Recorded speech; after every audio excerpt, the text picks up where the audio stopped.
So like all my other bike tours, I always like to do a bike and gear review.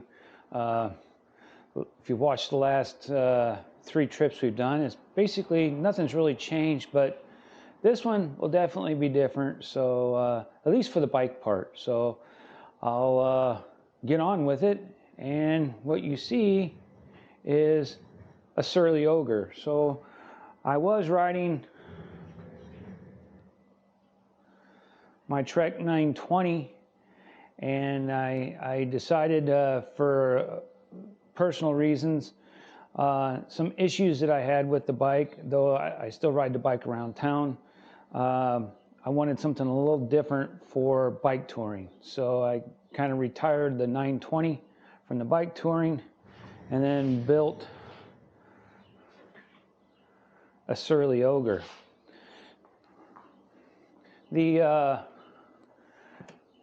It took a while to do all this. Getting bike parts was an extremely hard thing to do. Getting the pieces and parts when I wanted them was not an easy task. So I started on this in August of last year and basically just finished it. So you're looking at what, 10 months to get the bike built. So yeah, so just some things about the surly Ogre. If we we'll start at the back of the bike.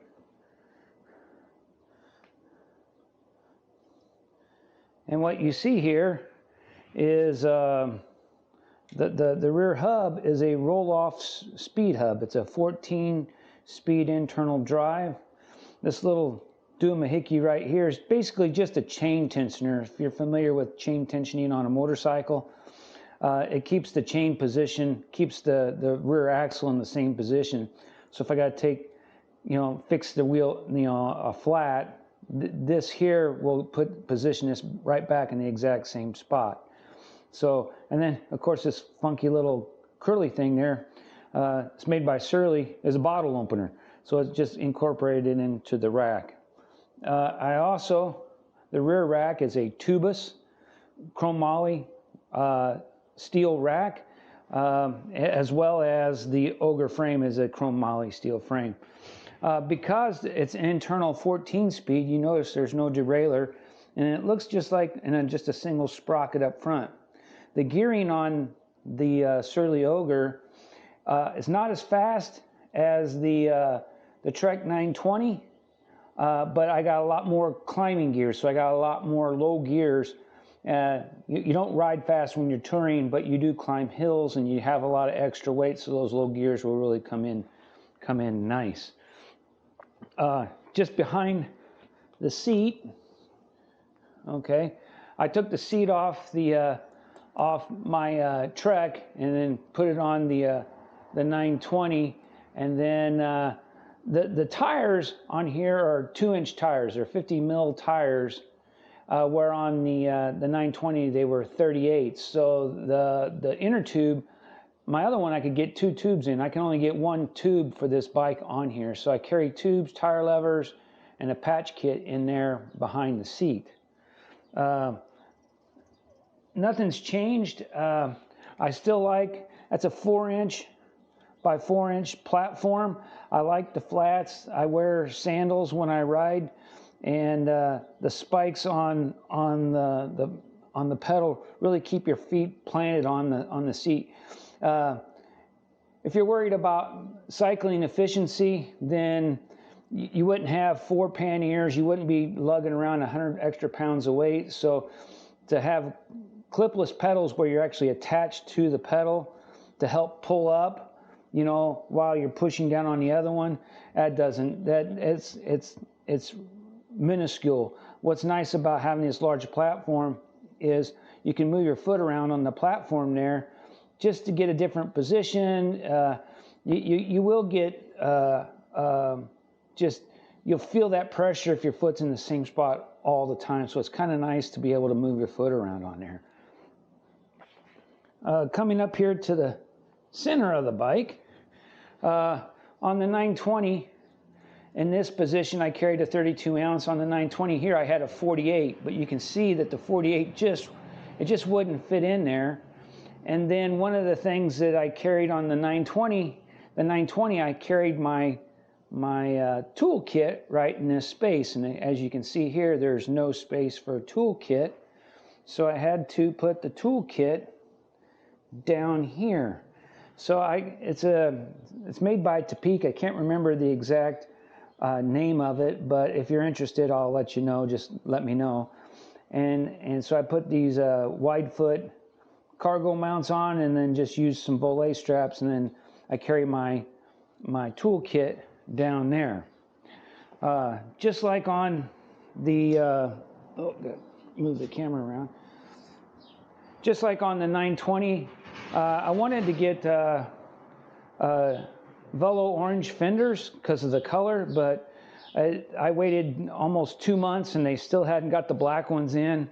Like I said, getting parts is very difficult, but Portland Design Works, which was the same fenders on the 920, I got some that were the appropriate size. Here they're 65 millimeters across, so I got the biggest one they had.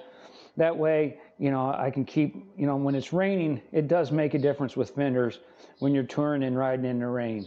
And so I wanted to get some good coverage on the tires. The tires, speaking of the tires, those are the same tires John had on his bike.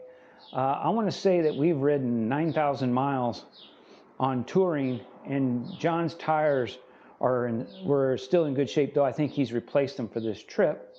And the thing is, I got Schwalbe Marathons on the 920, which you can see way over there. And you can see signs of wear, and it's got half the mileage on it that John had with these here. So having these 50 mil tires, I can run, you know, basically 45 pounds of pressure, so it smooths out the ride. It does add a lot more road resistance, but you know, we're only riding 9 miles an hour, you know, 9 to 11 miles an hour, so it doesn't really matter. So we'll kind of come back up front here. I'll talk about this strap when I get to the other side of the bike, but we'll kind of come back to that. Oh, so up here I have that's a Surly front rack, okay, made by Surly. Typically, the stay for your fender is mounted way down in this space here. But if I do that, I won't have, it'll interfere with I know you can't see it, but there's a screw adjustment for the brakes right here that I want to be able to have access to. So I kind of changed how the stay was mounted. Instead of going down to the fork, I come up here to the rack and went right to the rack. So as to I can, you know, not have to take the bike apart in order to adjust the brakes. I wanted to make this as easy as I could for myself. The same thing kind of happened on the back here. So here you got one rear stay, and here's the other rear stay. Now, when you look at their design or their instructions for installation, normally they'll stack those on the same bolt. But what I had to do here, because the wheel slides out the back, doesn't drop out the bottom. So I would have to disconnect both this stay and this stay in order to get the fender out of the way to get the wheel off. By mounting the stay here on one bolt and this one on another bolt, I can just simply remove this bolt on both sides and then be able to pull the rear wheel out the back if I got to fix a flat. So yeah, just a little thinking about, you know, on the road, what problems am I going to have to deal with, and what can I do to fix it now to make that problem easier if and when it occurs. So go back up here to the front. Now, one of the things that's new on this bike that I didn't have on the others is I got a Sun 28 Dynamo motor. What this is basically a generator. It generates, I want to say 3 watts at 6 volts. AC power, though. Of course, I understand why they do AC, because AC is less prone to corrosion. So anything that is exposed to water, you're not going to have that corrosion issue. And then when it gets up, I'll show you in a little bit, the other end of it, what it can do for you as well. So kind of come up here to the top. Because I have the dyno down on the front wheel, I have a Supernova, I can't remember the model number, light and tail light system. It's hardwired and it runs off the dyno motor. So if the dyno motor, I'll go ahead and spoiler alert, if power is going to the light, all the power from the dyno motor goes to the light. If I turn the light off, then all the power will go to a USB charging system that's up on the handlebars. So the dyno motor will send 6 volts either to the light, or it'll go up to the USB charger and allow me to charge things as I'm pedaling down the road. So yeah, spoiler alert, sorry. Coming around to this side, okay. One of the things that, I'll go ahead and show it right here.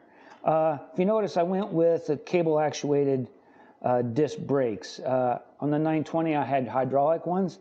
And what I found going down the mountains, that hydraulic fluid would actually warm up and pressurize the caliper, and the brakes would be applied, and you had to allow the brakes to cool off in order for them to retract. So they kind of, you were riding like with the brakes, like with your foot on the pedal, on the brake pedal, and that's not any good. So I went with the brake actuated. Though the stopping power, I believe, on the hydraulics is much better than cable actuated, but to compensate for that, I put what typically is a standard 160 millimeter rotor on here. I went with a 180, and the stopping power, I have to say, it pretty well equals the hydraulics. So I'm real happy with that choice there. So I'll kind of move over this way. What is this for? Okay. Well, first we need to come and talk about this. This is the Clickstand kickstand. And what's nice about this, instead of having all the leverage down here in the kickstand like typically you're used to seeing down here at the lower end, with the bags on the bike, it would get top heavy and the bike would fall over. So what's nice about the Clickstand is it puts the anchor point much higher on the frame, and then basically you get more leverage and the bike's not going to fall over when the bags are on it. So the Clickstand is basically, it just comes on and off and then just sits there. So okay, so the battery died on the camera. I had to recharge it, and we'll try to finish this. So yes, so here is the Clickstand. It's a kickstand. What's nice about having it up here is I get more support for when the bike's loaded down with the bag, so it works much better. But what we have to do here is this strap here. What happens is if I didn't keep that wheel straight, it would cant out, and then it would roll away, and then the bike would fall over. So what we do here is strap that in there to prevent the wheel from flopping back and forth. And then it also acts as a brake because the wheel can't roll forwards or backwards. So it pretty well locks the bike into position. So that's what the purpose of the strap here is, just to aid in keeping the bike upright. And it does make a huge difference when you're loaded like that. So kind of go back here. This right here, I can't get the pedal out of the way. That is a Topeak Morph tire pump. So if I gotta air up the tires, I just carry it on the outside there. On the roll-off, what's kind of interesting is because most people aren't familiar with it, it's a twist shifter up on the handlebars, but the 2 cables from the shifter come down here, this blue and the red one down here, and then it rotates a gear in here, and then that gear is transposed up into the hub, and then it spins and then changes gears internally inside there. As you can see here how the wheel would slide out the back. And then the torque arm, if you remember, like on the old coaster brakes, you had that arm come down, and this arm's a lot shorter. It comes in and it locks into this bolt right here. So it'll slide into this bolt, and then that keeps that position. It positions this axle in the same spot every time, and then it just makes it, you don't have to disassemble the torque arm in order to get the wheel out. So, and you can kind of see here, just like on the other side, I had to put the stay here. I have to pop that bolt out, and then the fender will pop out, and I can slide the wheel back. And that, as you can see, then right here is that adjustment for the brakes if I need to do anything with the brakes. So nothing's in the way there. So that is the bicycle front and back. And we'll kind of head up to the cockpit here. So in the cockpit, I got the ergon grips. If you notice, this grip here looks a little shorter than this one over here, and that's to compensate for the distance here. This is the roll-off shifter, so you got 1 through 14 gears here. This was, I had a speedometer mounted here, but it was getting some interference, I think, from the dyno, and I'd be doing about 10 miles an hour, and it says I'm doing 25. So either the speedometer was bad, or they were getting interference, but I ran out of time to troubleshoot it and figure out what exactly is wrong with it, so I just took it off. This little guy here is just a bell. This contraption right here, my brother made a mount. He's got a mill and a lathe up at his shop, and he was able to mill me a piece here. And then this is where I mount the camera, which I'm recording with right now, but I can mount it right there and shoot video forwards or backwards. I use an Insta360 camera, so it sitting right there works just fine. I put my cell phone here. I got my Garmin. I don't really navigate with the Garmin because that's what we use the paper maps for, but it's just to track stuff. JBL, yep, that's a Bluetooth speaker, so I can play audio off the Pandora off of my phone, and then comes out over the speaker, so I don't have to wear earbuds, and I can still hear the traffic. The bike bag, and of course you got the map case on top, and just stuff that quick access that I might need.